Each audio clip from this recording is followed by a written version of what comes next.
Hey, what's going on, everybody? Today I'm going to do something a little bit different, take a break from tying videos, and I want to talk to you about a cool new tying tool that was waiting for me under the Christmas tree this year. It's called the Stonfo Dubbing Brush Device. And what this is it's a device that is designed to hook up to a tying vise, and it allows you to spin up your own dubbing brushes. If you're not familiar with dubbing brushes, it's think of a dubbing loop, just as you would, with tying a fly, only it's with wire. So it's basically material that's laying between two pieces of wire, and then the wire is spun up and it creates a brush. The cool thing about these dubbing brushes is that you can use pretty much any material that you want and as many materials as you want. You can use dubbings, you can use flashes, you can use hairs, you can use synthetics, you can use rubber legs. There's really no end to what you can put in these things. Similar to composite loops, if you've seen those, only I've never been terribly successful with those. For me, this is a lot easier method of doing that. Really, you could probably accomplish most of this with a dubbing loop. However, again, I've never been good at that. Certain things like putting flash in a dubbing loop, I've never been good at. Putting more than about two materials has never worked. So this just gives you more flexibility in it, and it kind of gives you a little easier method of going about it. Dubbing brushes have been around for a long time. I've known about them for a long time. I've just never paid much attention to it. There's been commercial dubbing brush machines on the market for quite a few years. There's been some small like hand crank ones and some various ones over the years. But again, I've just never paid any attention to it. I've seen dubbing brushes. I know lots of guys make their own block systems with drills and things. I just haven't paid much attention to them. That all changed about 2-3 months ago when I came across Gunnar Brammer's videos on YouTube. If you haven't seen his channel, I really recommend it. He ties a lot of really cool streamer patterns, great big pike and musky flies and bass flies and things like that. And he does a lot with dubbing brushes. So I started watching his videos and seeing all the cool things that he was doing. And he wasn't just using the commercially available EP brushes and things. He was making his own dubbing brushes, and he was using this device. And that's the first time that I actually had seen it or even knew it existed. And it caught my eye, and I watched some more videos, and I did some reading on the internet and whatnot. And I guess Santa was paying attention because he brought me one. So I just thought I'd do a little video and kind of go over the device itself, how it works, a couple pros and cons as I've found so far, and then do a little demonstration and spin up a dubbing brush and show you how it works. So to start off, it comes in just a small little box, smaller than I would have anticipated, and inside is all the parts, instructions, and a Allen wrench for those little hex head things for tightening up the different fittings. It took me about 20 minutes maybe to assemble it all. I didn't actually read the instructions. It's all pretty self-explanatory how it goes together. You have the long arm here. It looks like a really long bobbin cradle almost. It's actually two pieces. It threads together in the middle. It's supported by this adjustable foot here, and there's just a thumb screw on this side, and it slides onto on a vise stem. And at this end, you have a hook that's on a spring, and the spring compresses as you spin and tighten your dubbing brush. And you also have the option of tightening a hex head on this side so this doesn't compress at all. There seems to be pros and cons for either using the spring or not. I've been kind of doing a little bit of both, but I'll show you that in a bit. The table itself is where the dubbing brush gets built. You stretch your wire out and you lay your materials on the table. And the table is designed to where you can open this thumb screw and then it'll drop out of the way. So you build the brush and then you drop the table and you don't have to fight it while you're spinning the brush. Kind of slick. On the tying side of this, let's spin this around, you can see this kind of concave section here that's designed for cutting materials. And there's ruler marks that run down here. So it's designed, you can basically lay your materials on there, measure them however long you want, snip them off, and then just grab them and throw them up on the table. It's really a pretty slick little addition to the whole device. It works pretty well. One of my only complaints, and it's a pretty minor one with this whole device, is this plastic piece, stem, whatever you want to call it, that slides through where the thumb screw is. Fresh out of the box, it's a really, really tight fit. It doesn't want to slide up and down real easily. And you can probably see there's some white shavings here. So every time this plastic piece slides down through the metal piece, it gets shaved off more and more. And at first, I would make my dubbing brush, and then I would want to lower the table, and I have to physically force it down because it just didn't want to go. The more I use it and the more this gets shaved down, the easier it gets. And my assumption is that it's just going to wear down to the sweet spot, and then it'll be totally fine. The videos that I've seen online, like on Gunner's video, when he opens that thumb screw, that table just drops right down. So I think it's just because he's used his more than I have. Then it also comes with another hook that's designed to mount into a vise. And that's where you kind of run into a couple problems with this. This device was actually designed for the Stonfo Vise, or I guess for this particular Stonfo Vise, from what I've gathered. And as you can see, this spins probably closer to a Nor vise, where it just stays on axis and just spins in one spot. You can spin it really fast. Because of that design, you don't need this tool that I have in there, because your vise is just going to spin. And certain rotary vices work really well for that. I tie on a Dynaking Barracuda, and it's a true rotary vise, but it's a V-shaped, and when you spin it, it's kind of cumbersome and doesn't spin super fast, and it just doesn't work very well. Or maybe you don't have a rotary vise like this Thompson vise that I have this set up in. Well, Stonfo also sells what they call their Turbo Dubbing Brush Spinner, I believe. And all this is a little piece that you mount in a vise, and then you can spin this instead of using the rotary feature on a vise. So it just gives you more flexibility as to what vices you can use. I got this tool with it. I'm glad I did, because with my Dynaking, it really wouldn't have worked very well. The other thing with this, the way this is designed, is that it's not going to work with all vices. And I found that out, again, with the Dynaking. Because the Dynaking is such a big vise and has such long jaws, the distance from the stem of the Dynaking to the jaws brings it out probably closer to here. Well, that eats up all the room for where this table sits, and the spring, and the spinner, and everything else. So there just wasn't room to work, even if I extended this out as far as it would go and manipulated this. So my solution was to just borrow my son's Thompson A vise that he hasn't used in several years, and just set it up so that I could use this one instead. And ultimately, I think that's the way to go with this device. If you only have a single vise that you're going to tie on and use to make these dubbing brushes, it would probably be a bit of a hassle to have to set this up and take it down every time you wanted to make a dubbing brush. So in that case, I'd probably suggest making a bunch of dubbing brushes at once, so you're not doing a lot of that. But ultimately, I think the way to go is to just pick up a cheap vise. You can get them for just a few bucks. It doesn't need to hold the hook terribly well. It just has to hold this. And just have something dedicated to it. You can see I have it here. I just have it on a piece of wood, kind of sitting on a plastic cabinet that I use for holding materials at my tying desk, and it works out pretty well.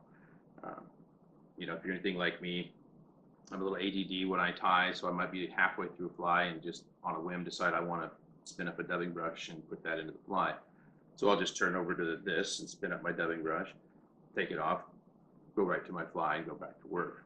Whereas otherwise I would have to stop tying it, take everything out, set this up, and that's just not terribly practical.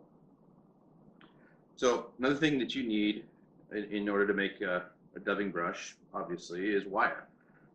According to what I've read, you can use just about any wire you can get your hands on of various thicknesses and various strengths and stuff. I've just got some uni dubbing brush wire. This is 0.006. I have 3 different sizes that I got to just play around with and see what I like best. Something that was recommended in Gunner Brammer's videos and several other videos that I watched is to keep your wire on a spare bobbin. This allows the wire to pull smoothly and straight off the spool all the time and not get twisted up or kinked at all. And it also just seems to be a little easier to work with. You don't have to deal with your wire getting all unruly and going too crazy and all that stuff. So that pretty much covers the device itself. I think I'm going to change camera angles a little bit here and set up to do a demonstration of how this works. And I'll spin up a brush. I did a video yesterday for a little orange rabbit strip bait fish pattern, and I incorporated a dubbing brush into that. So I've got the materials out for that one already, so I think I'll just spin that brush up. So I'll move the camera here and we'll dive back into it. All right, now that I got the camera in a little better position, I'll go ahead and kind of walk you through how this works and spin up a dubbing brush. So the first step for any dubbing brush you're going to make is to attach the wire to the hook on the spinning side. And there really is no wrong way to do this, at least not as I've found yet. I like to just wrap it a couple times and then take the tag end and wrap it around the wire again 4 or 5 times maybe. Like I said, I've done this a bunch of different ways, and as long as it gets attached, doesn't really matter. So now I'm just going to run this all the way over to the other hook. I'm going to wrap that twice and then just let the bobbin hang. And you can see there's a center groove, runs the whole length of this table, and that's where the wire is supposed to lay. As I mentioned earlier, this thing can be a little bit wobbly, so sometimes the wire likes to pop out of there. It's a little bit of a hassle, especially when you have a bunch of materials on there, but it's not that big a deal. So for this brush, I'm using some polar fiber white. Polar fiber is pretty soft, similar to EP fibers or Congo hair. And then I'm using some hot orange Kraken enhanced dubbing from the Fly Tires Dungeon. This stuff is really cool dubbing. I've just started playing with this lately, a lot of the Fly Tires Dungeon stuff. Really great color, and it's got flash in it, and it's got these little tiny rubber legs all over the place. Really like the look of it. Then I'm also using some, if I can pick it up off the floor here, some gold Arctic Wind dubbing, again from Fly Tires Dungeon. This is more of a basic synthetic dubbing, nothing terribly fancy. And then for some flash, I'm going to just use, I think, some fibers from some UV Gold Polar Chenille. Just try this for a little change of pace. So, to get started, I'm going to lay down this white polar fiber. You can use, whatever materials you want. That's kind of the neat thing about this. You can really go crazy and just have fun with it. Do different materials, different combinations. There's really no limit to how creative you can get. So I just cut off some of this polar fiber, and then I'm going to come up to my little handy dandy cutting tray thing here. And I'm going to cut these off in about a little over 3/4 of an inch. In the couple weeks that I've been playing with this, I've determined that the biggest key for successful dubbing brushes is density and lengths of materials. How dense you spread everything out, and the different lengths of stuff that you put in there. And experimenting with that is a lot of the fun. And I'm definitely still learning. This is not a instructional how-to video by any stretch. I'm not super experienced with this, and I'm just playing. Just kind of want to give you an idea how this works. So I've got some clumps of this polar fiber up here. Now I'm just going to take it and kind of spread it out. Again, the density is something you just got to play with as far as to how much you need. Depends on what you're tying, the result that you're looking for. But you just want to spread these out, and you want to use the wire as sort of the center line. And I'm just putting this basically right down the center. You can certainly offset materials for certain reasons and whatnot, but for this I'm just going with the basic dubbing brush, and that's just kind of centered it out. So I got a little bit more than I need here.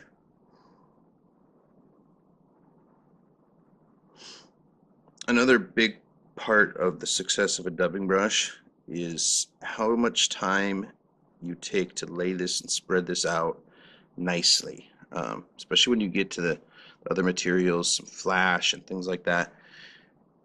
You really want to make sure that it's spaced out nicely, that especially with the flash, that the flash gets, it's not crisscrossed over each other or matted several pieces of flash on top of each other. You want them kind of individual so that the wires trap them individually.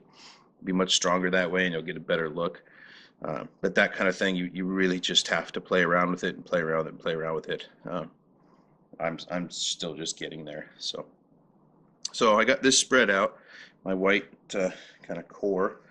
Now I'm going to go with the hot orange Kraken enhanced dubbing. And you don't need as much of this as the white, mainly because this is such a bright color. So I'm just going to kind of pull these fibers and kind of work them so they're more or less going in the same way. Makes things just a touch easier. And then I'm going to do the same thing as I did with the white. I'm just going to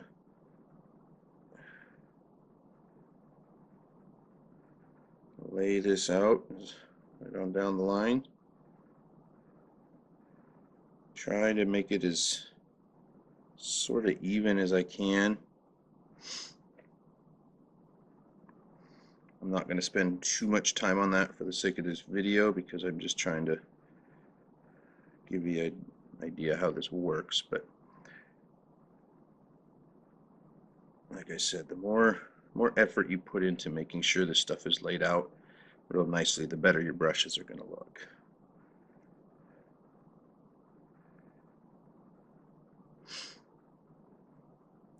This stuff is sort of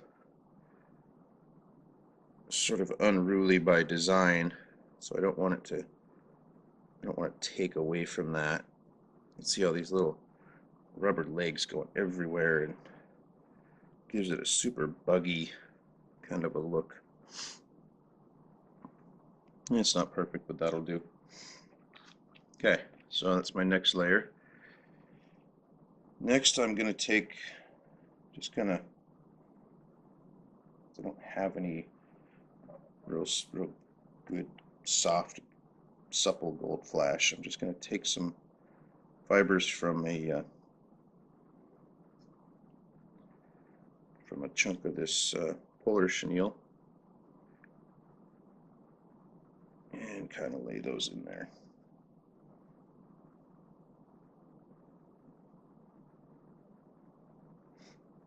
If I had like a gold micro Flashabou, I think it would be better. I've been tying this with kind of just a standard gold Flashabou, but in the sizes that I'm making this for zero and cutthroat flies lately, it's just that seems to be a little too big. It doesn't really blend the way I want it to. So these fibers are a little smaller, a little softer, a little more supple. We'll see how that looks. I apologize, I should have had this pre-cut. I just didn't.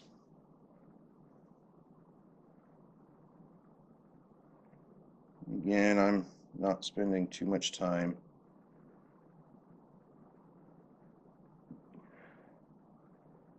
getting those laid out in there perfectly, and it will definitely show in the results. But that is okay for what I'm doing here.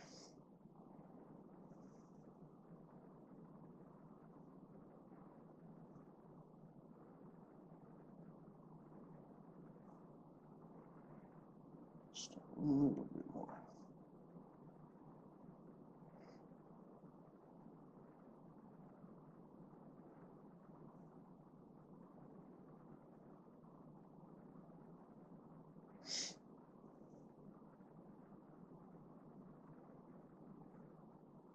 Okay.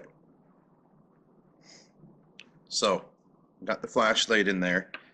Now, if I was really gonna be making this brush for time flies, I would take my bodkin here and I would kind of spread these flash fibers out, and even a little bit of that orange, and as I said, you really want the fibers to be kind of set apart from each other and not bundled up together, but that's good enough for now. So for the last part, we're going to take some of this gold Arctic Wind dubbing, work the fibers so they're going the same direction. It's a little bit longer of a dubbing, which I kind of like. You have a little bit different lengths of materials, kind of gives it sort of a wing look to it when you wrap it on a hook shank. So I'm just laying this in there, not terribly thick. I just kind of want that gold to sort of blend in with the orange. I've been on a big orange and gold kick this last couple months. It's been Sea Run Cutthroat really like this color combination for whatever reason.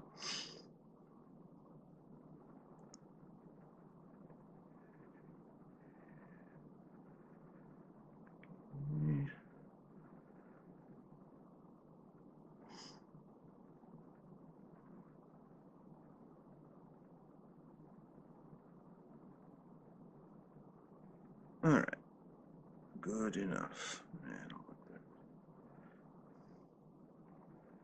So, got the gold in there. That's all I'm going to put into this particular brush. So, the next step is going to be, I'm going to pull my bobbin back up here, kind of eyeball the length that I need, and then I'm just going to put on a little bit of dubbing wax. See what I mean about this thing kind of wanting to move around.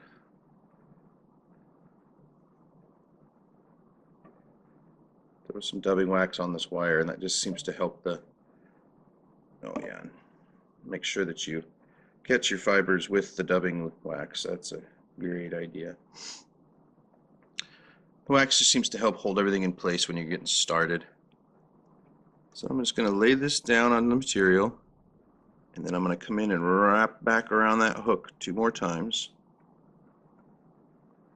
And then I'm going to just take the whole bobbin and wrap it 4 or 5 times around both wires. Really just lock everything in place. Apologize for my arm coming in around in front of the camera, and kind of had to get a little creative to get a decent camera angle for this. And then cut that wire.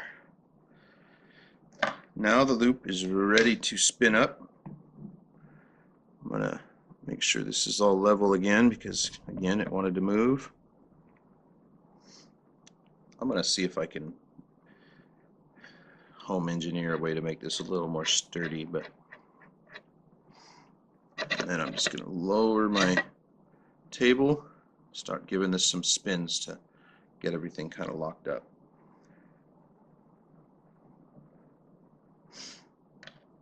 Now I'm going to start with my spring locked so it cannot compress.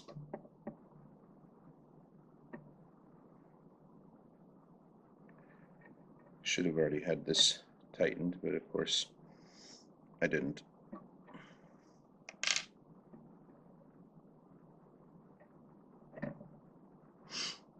Okay. Now I'm going to start spinning this up. And I kind of been spinning it until the foot starts to lift up off the ground, because when you stop this from compressing, then the tighter this gets, it wants to pull up on this end. At this point, I'm going to start brushing this thing out. I'm just using a toothbrush style dubbing brush here. A lot of the videos that I've been watching, they talk about using what they call a carding, I believe, carding brush. And I guess you can get it in pet stores. It's for grooming your dogs and whatnot. See, I pulled out a good chunk of dubbing here. The more time that you spend making sure everything is laid in there nicely, the less dubbing and material you're going to pull out when you brush it. But a part of that is also just the fact that crack and dubbing is so crazy that there's just only so much you can do. You're gonna end up getting stuff everywhere, no matter what. So you just want to pretty aggressively brush this out. I have not broke one of these yet while brushing, so they seem to be, at least with this wire that I'm using, it's pretty strong, and I can really. Man, this thing wants to move on me tonight. I don't know why I'm struggling here. Oh, I see. My table foot went all the way down and it was lifting up the leg.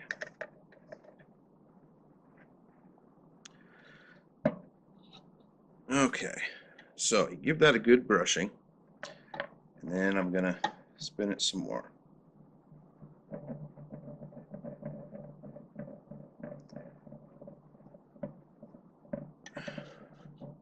And I'm going to give it another good brushing. It's kind of just a matter of spin and brush, spin and brush, spin and brush. And the more you spin it, the more everything kind of seems to blend together, and the colors will blend. When you first start, there'll be sort of more segmentation and distinct lines between the colors, and then the more that you spin it, the more everything just blends in. Okay. So after my second spin and brush, then this is what I've been doing. I come in and I loosen the spring again, and then I tighten this, watching that spring compression about 3/4 of the way on that spring. Kind of looking at the wire too and eyeballing it. If you go too far, you can just spin it until you break the wire, which doesn't hurt anything. The wire always seems to break, right down at this end where you're going to cut it anyway. The only downside to that, as I've found, and the only reason I don't do it that way, is that once it breaks, once it's been spinning, you need to still brush it out one final time. And now, since it broke, it's not connected at both ends, and you have to hold it with something, either your hands or a pair of pliers, or I've put it in the vise before, things like that. But that's the only reason I don't just spin it till the wire breaks. So I'm just giving this the final sort of brush out.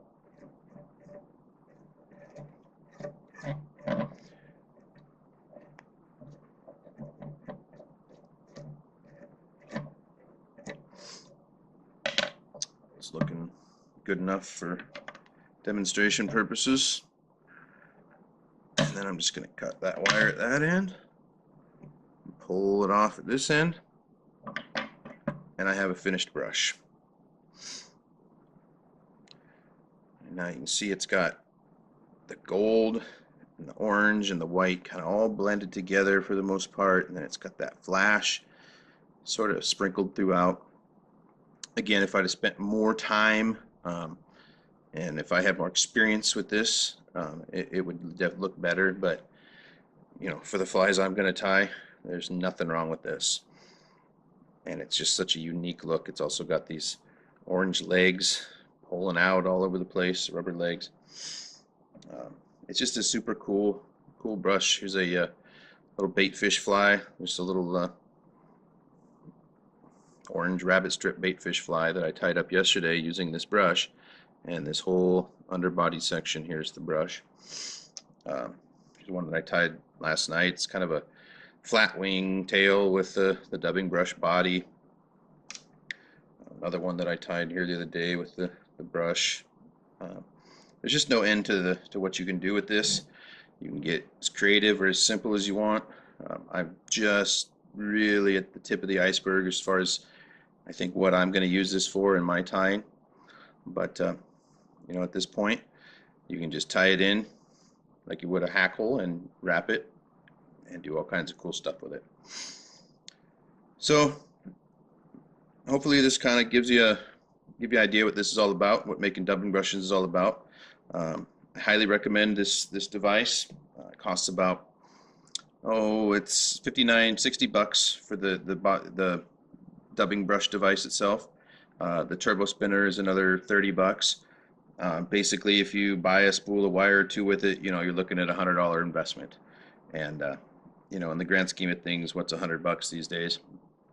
And especially for all the versatility and cool stuff that it allows you to do, I think it's worth it. The entertainment factor alone, I've put in, I don't even know how many hours since I got it on Christmas, just sitting up late at night, spinning up all kinds of different materials and trying different things and seeing what kind of looks I can come up with. And you know, considering the amount of hours that I've already got out of it, I think I've already earned my $100, or you know, as a gift it was. But anyway, that's kind of what it's all about. I highly recommend the tool. If you know you don't want to spend any money, I really recommend looking into dubbing brushes. Find a way to build them yourself. There's a lot of options online, a lot of DIY type stuff. Show you how to do it. It's pretty simple. Encourage you to check it out. But anyway, hope you enjoyed. Thanks for watching.